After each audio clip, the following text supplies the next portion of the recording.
Now, what do I mean by this? Is there a possibility that there could be something of a kosher trinity? It comes down to an interpretation of a verse in the Gospel of Matthew when it says, "Go and baptize all nations in the name of the Father, and of the Son, and of the Holy Spirit." And thankfully, we have still surviving with us today an interpretation of the Gospel of Matthew by the Orthodox Rabbi Elijah Soloveitchik, who lived in the 1800s. And he has given us an interpretation of this verse. Now, a lot of people who are trying to find a way to reconcile Christianity with Judaism like to think, well, let's just start by trying to from a non-Judaic perspective, try to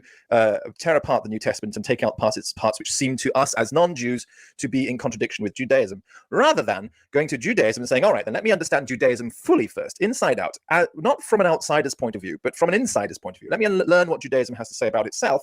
from the insider's point of view, and get rid of all my prejudices and misunderstandings about Judaism from the outsider's point of view, and then see if I can understand the New Testament again. What you'll do if you do it that way is you'll come across all the names of the people that I've just read out to you at the beginning of this show, and you'll come across the story that it was Judaism, the Orthodox Jews, the Pharisees, who compiled the New Testament for Christians to believe, for non-Jews to follow, for even not just non-Jews, but for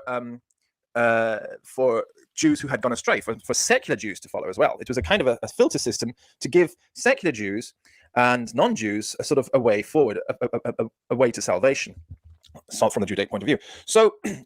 when you've learned that, then you can say, okay, wait a second. Everything in the New Testament, therefore, has to be able to be understood from an Orthodox Judaic point of view, from an Orthodox Judaic point of view.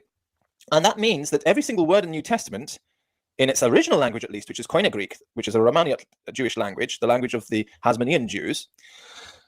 could be understood in a kosher way, including,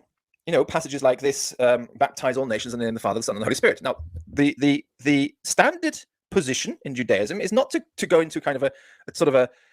tearing the New Testament apart and saying, well, maybe this was added on later or that was added on later. We just take it. We have actually got something called